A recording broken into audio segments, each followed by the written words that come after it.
And we're live. Good morning, good afternoon, good evening, Fabulites. This is Angela, and I am coming to you live from the Charles H. Wright Museum. I just left the talk on African global reparations that featured Sir Hilary Beckles as the main speaker. He is the Vice Chancellor at the University of West Indies, UWI, in Jamaica. And the introduction was given by Honorable Reverend Joanne Watson. I hope you can hear me. There's a lot going on. They're setting up for some type of event in the main lobby of the museum. It's a pretty champagne lace thing going on, and now this event is about to let out. They usually do book sales and a book signing. I think they're doing book sales in the actual auditorium today, probably because of this event.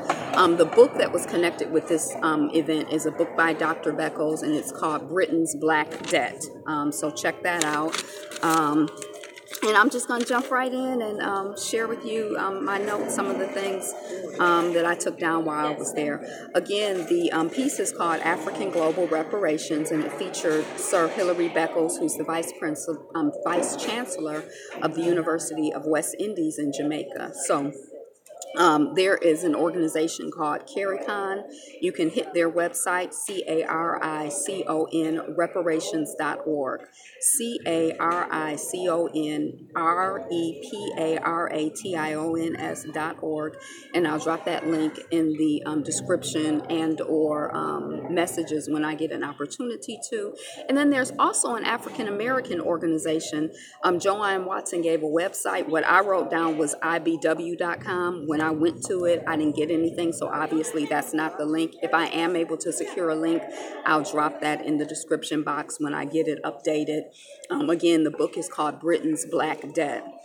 So he started off, one of the points that he made is the sugar plantation owners, the owners of the sugar plantations in the Caribbean, he realized as a child, were the same owners as the factories in England. And he kind of wondered why this was, and started to realize even as a young person that there was a global connection, that they are moving us, black folks, all around the world in order to maximize their wealth, or just moving us all over the world. At 17, after going through whatever he went through, he did go to college to study. And he went to college to study philosophy because he wanted to know and to understand what was happening to our people. He said he lasted one semester in philosophy. His dad was like, well, you signing up to not make money, basically. And the reason that he didn't last in philosophy was not because of a concern with not making money, but because of just like the white supremacy that was built into the system. And, that caused him to pack his bags, he said, and to go to the history department across the road, and specifically to focus on the economics of the global system, markets, banks, insurance, multinational corporations, things of that nature. He said this enslavement of black folks is not an ad hoc, coincidental, casual thing, but the first global economy. It's the greatest crime against humanity in the history of the world. He said it includes Asia, Southeast Asia, Japan, countries that we don't necessarily think of, but it is global. And it's a quick, massive way to establish wealth. You do that through the enslavement of black folks. That's what's been being perpetuated again and again and again throughout the world. There was some calculation done where if England would have paid wage labor, even at the lowest wage labor rate to all the folks that, England got free labor from, that would cost them 6 trillion pounds. I don't know if that calculation includes interest or not. And pounds, I think, is more than dollars. So 6 trillion pounds is a substantial amount of money. And he said that the calculation was done not necessarily to, I'm sorry, it's people walking by in the background, not necessarily to drive, them crazy, but to illustrate just the massive amount of wealth that's been extracted from black folks through the free labor that was extracted from black folks.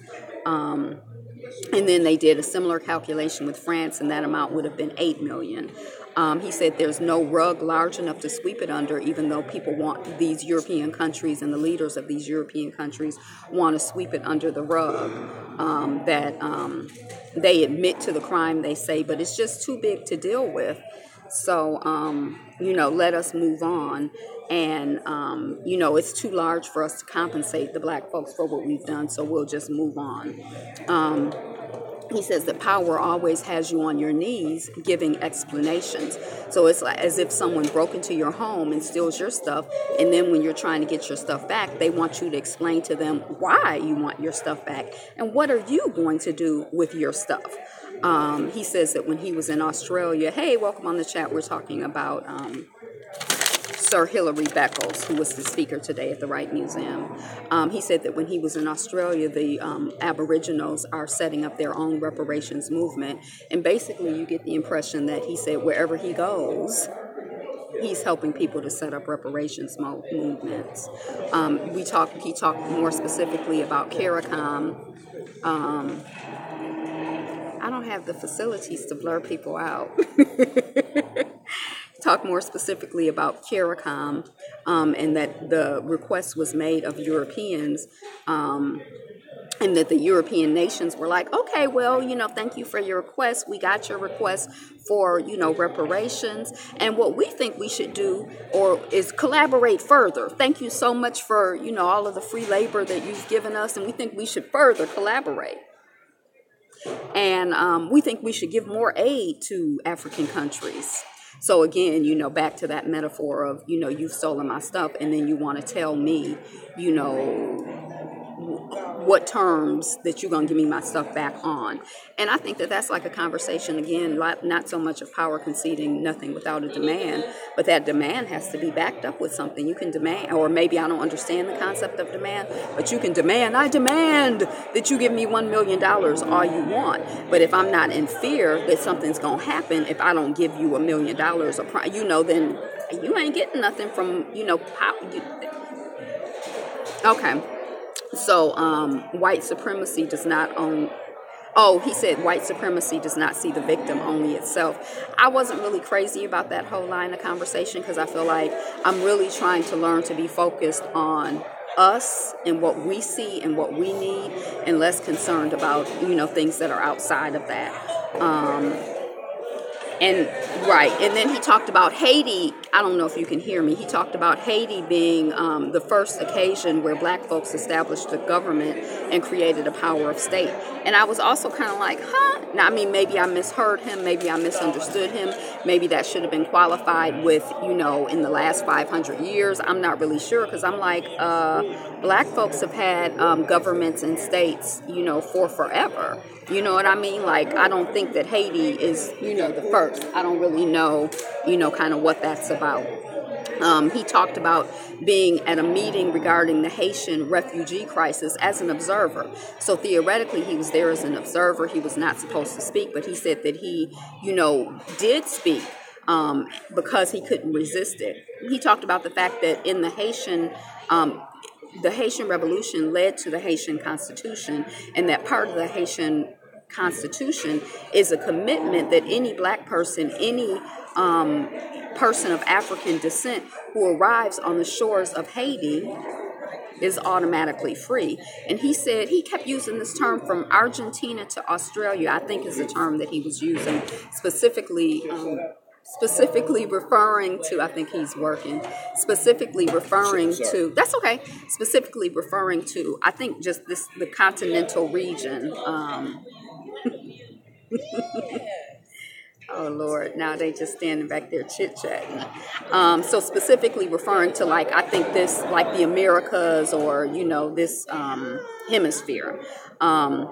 But he said that, it's the only place in the Western Hemisphere where that was the case, where black people, where people of African descent were guaranteed freedom, and that we started heading to Haiti. I don't think we talk about this enough. I don't think we have enough information, about that, the reason that we knew about, Haiti, and we knew about freedom, and that we were trying to get there. A lot of us were trying to get there. Some of us were trying to get there. Some of us did get there. and that was an annoyance to to the people who were trying to keep us enslaved. Dang. Now, Lord have mercy. Okay. Um, I thought, okay, they went away.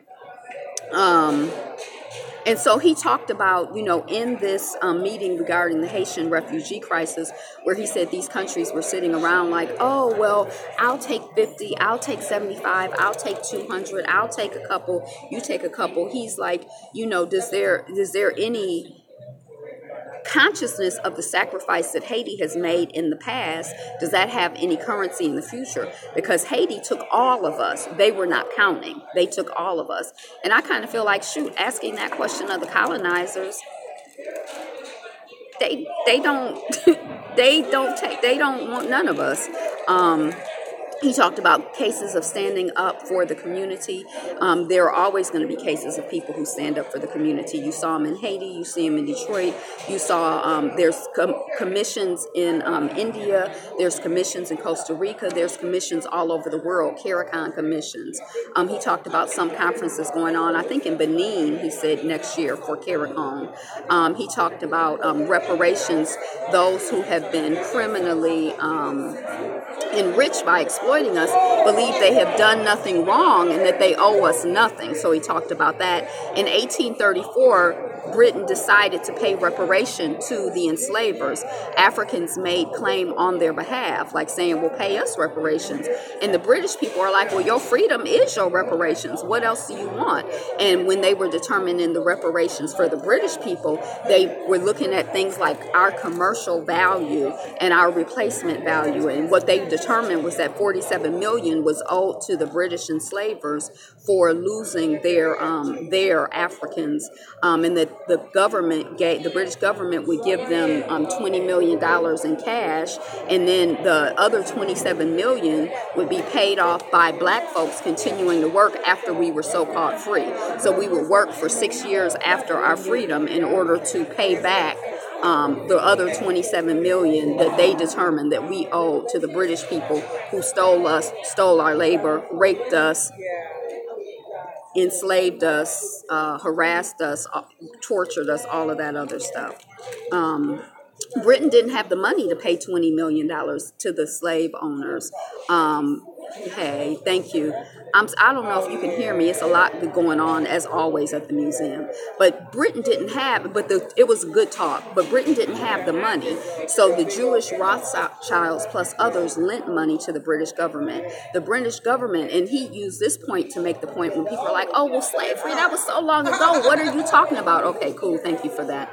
What are you talking about? That was so long ago. Y'all need to get over it. He said, do you know when Britain finished paying off they used the slave bond payment? That's the $20 million that they borrowed from Rothschild and other bankers in order to pay the British enslavers for setting us free. They finished paying it off in 2015. That's like the other day. So no, that's not ancient history. That's not 50 years ago. That's not... Okay, sorry. I don't know what knocked the Wi-Fi out. 2015 is not a long time ago. It's not an old conversation at all. Britain didn't have the money, and he said that he made the point that his black British parents who were working and paying taxes, that their money was going to pay the slave bond payment. Like he said double paid, but I'm like, double, triple, we've paid again and again and again for what? Why are we paying? Okay, so joint venture between African leaders and the European colonizers is BS. That's a bona fide. He talked about, there's this propaganda out there that, well, the reason that Africans were enslaved is because other Africans gathered us up and gave us to the Europeans for money. It was a joint venture. They were business people, we were business people, and some of y'all just got in trouble. He's like, that's total BS. The historical record does not, bear that out at all.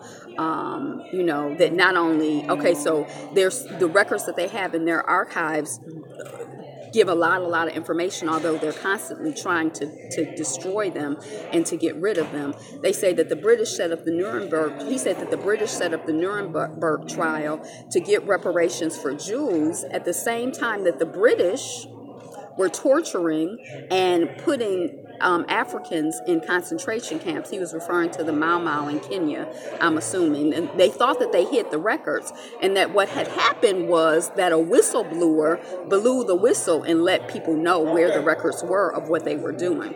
And I thought that that was really important, because sometimes I feel like we get anxious. Like, I feel like we have to trust that God has us, and that you can't kill the truth. You can't get rid of the truth. You can't.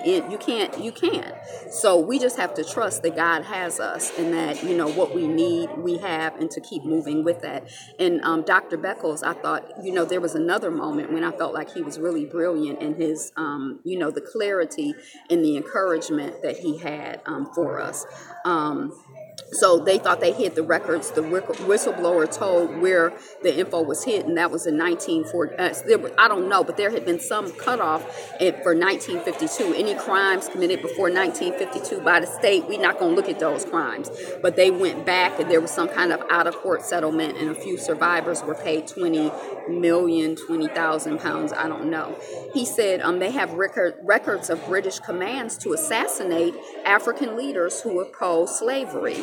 There were huge corporations that came in, to the African continent. And he named the names. We've heard them before, like the British Royal Company. I mean, we hear them in the context of America. But, these were huge corporations. They were highly militarized, and the people fought back. Our people were always fighting back. And I want to add that our people will always fight back. Believe that. And when we could not fight back, we moved, and we had to move away. We moved into areas. Hey, y'all got your books and got them signed already? Yes. Oh. What you doing? I'm doing my my commentary. Oh, look, she asked what I was doing, and she walked away. Oh, okay. Yeah, I'll tell you. People were always fighting back. When we couldn't fight back in the African continent he's talking about, we moved, we moved. And I don't know if he said it here, where exactly he said it, but he also made a point.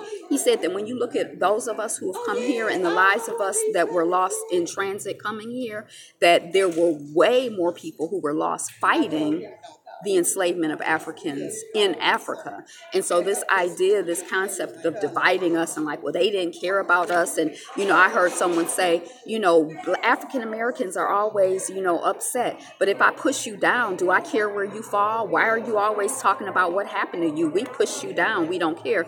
He's like, that's not true. Of course, there are always crazy people. He didn't say that, but I'm like, there are always crazy people. But they were fighting against this as much as we were fighting against it. We're all one people. So if you come and take my child away, of course I'm fighting that. You can't take my brother and sister and children away and I'm not going to fight,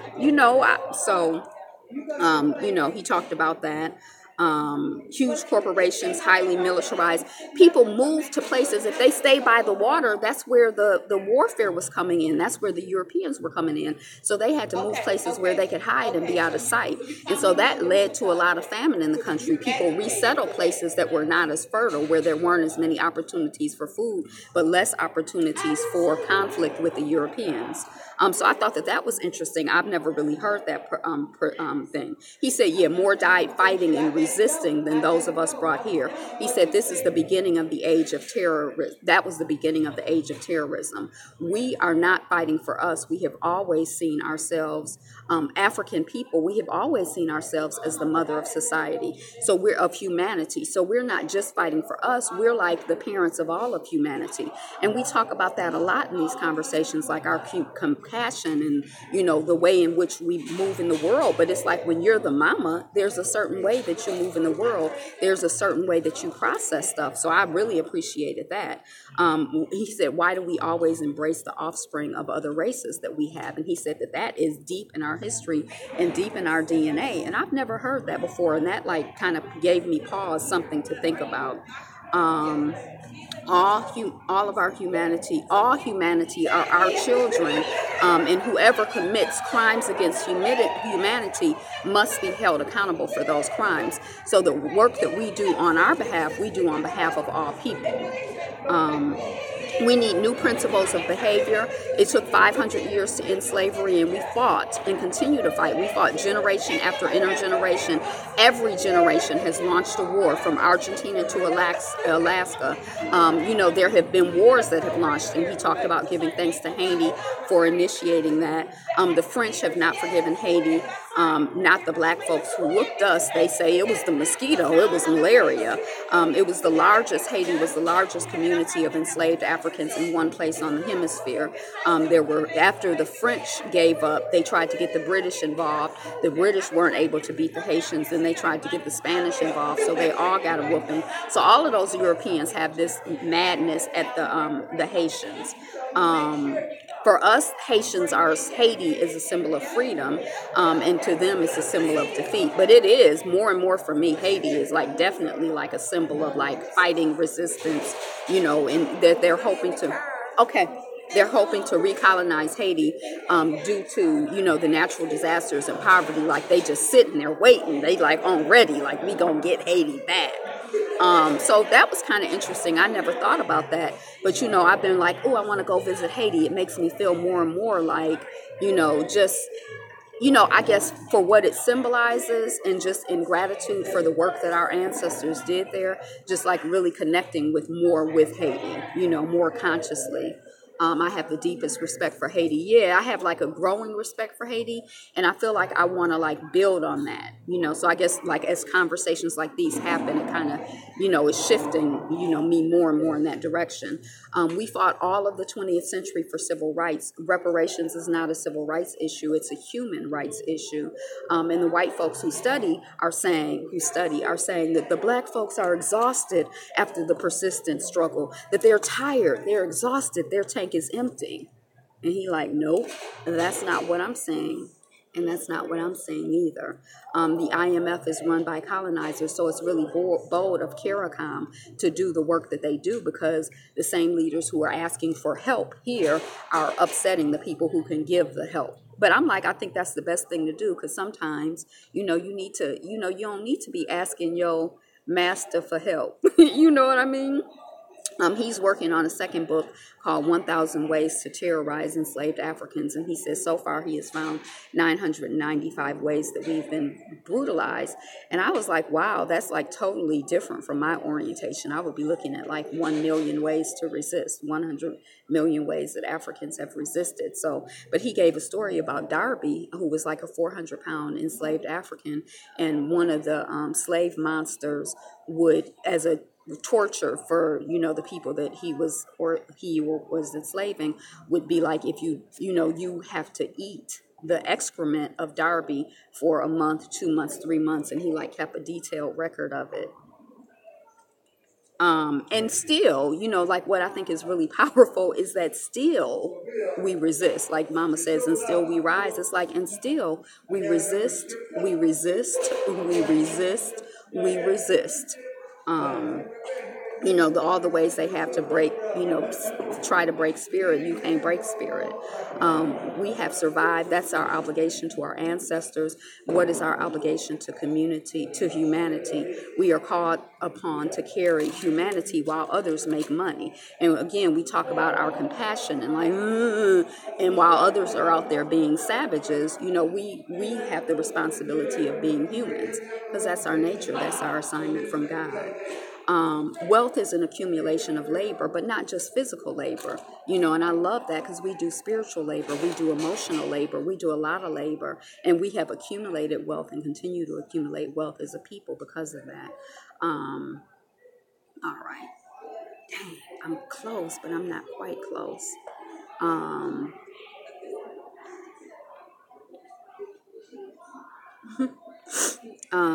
And I got distracted, and that made it worse.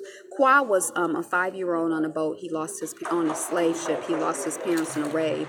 The owner of the land where Yui is built was a plantation, and that's where Kwa was bought, because the man who owned the plantation wanted a playmate or a toy for his 5-year-old son. And so it turns out that Qua was a mathematical genius. He ended up, hey, you trying to be in my video? Is this where, you know what, I'm thinking that you're looking at a video. Oh, no. You're taking care of business. Yeah. I'm sorry. Famous, let me get out the way. No, I just... Yes. And he turned out to be a mathematical genius. By 12, he was keeping the books of the estate. This is Qua. After emancipation, a church was built on the land. Qua was the first sexton, which is like the head administrator for that church. On his deathbed, what do you have to say? He said, my life was ruined. I was brought here, but I have a new family. I have 3 daughters. As sexton, I've taught hundreds of little children to read and write. And I have no doubt that they will rise up and do what's right. And I thought that was so important because I think education is so important, and that's the hope. That's the belief that the children will rise up and do what's right. Where we fall short, they'll rise tall, Now, 100 years later, the University of West Indies Uni is there, and children are brought to his monument every day. A 14-year-old girl comes to the monument, and she's like, Dr. Sir Hilary Beckles, pyramids took hundreds of years to build, and the people who started on the pyramids knew they wouldn't see the end part of them. The people who saw the end part hadn't seen the beginning. Is reparations like that? Is it a pyramid? It takes hundreds of years to build. And he said yes, and we are in time. We're right on time, and we're at the top. And this is a time for precision, clarity, and focus. In the question and answer, someone asked him about CARICOM as it related to America, and have you taken this information to the American government? And he said that CARICOM has focused on engaging the governments of Europe and have made no approach to the U.S., but now seeing Puerto Rico and the U.S. Virgin Islands as colonies, we are now placing this in the conversation. We also have been in support and solidarity of Congressman Conyers' H.R. 40 and hope that the Congressional Black Caucus will redouble these efforts because we know that Conyers is no longer in Congress. The systematic plundering, he talked about extraction, appropriation, criminal, violent theft of wealth from Black folks after slavery, like in this country, like they come into our communities all the time taking stuff from us, under different guises. Honorable Joanne Watson talked about the colonizing of Detroit, the illegal bankruptcy, and with us having the largest Black home ownership base in Detroit, and I think some in the country, and I think some of the strongest housing stock that I've seen in my little bit of travels, but how they, trying to take that back. He talked about the creation and the evolution of movements, and that, it's not a normal environment that we're in. This is an environment of torment and trauma, and it distorts us. And it's always left to the minority to provide leadership, and we do not understand the science of how a minority becomes a majority. That apathy is an illusion. Look at the Haitian Revolution. Toussaint said no for months. He couldn't risk his wife. He couldn't risk his children. He couldn't risk his land. He could empathize and he could sympathize, but he could not lead. And we don't know the science of transformation. He said, have no despair, because you don't know when things are turning. Be encouraged, because, there's a lot that you can't see. Just do your part. That there's a big tent and there are many under it with different reasons, focuses, and visions. Someone got up and they were asking, what can well-meaning white folks do? And then he was, whatever. He said, basically, use your conscience. The national interest is created by white folks to cover up a bunch of white BS and brutality. And then another white person got up and asked a question. Usually at the museum events, it's kind of rare to see a white person. It's even rare for me to see 2 white people, and then for them to be speaking. It was really kind of weird. So I actually got up and left then and started recording, trying to get a head start.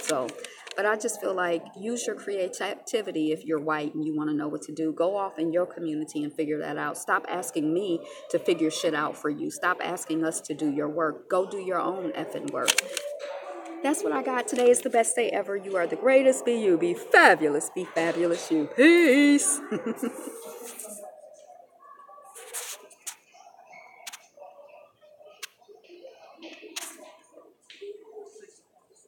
Yeah, I think in a way, maybe they have the appearance of having been used against us, our humanity, our compassion, and our empathy. But I think also, there might be some other ways of looking at it. But I do have to go because they waiting on me. But I think it's an interesting conversation, and I really, really enjoyed his perspective.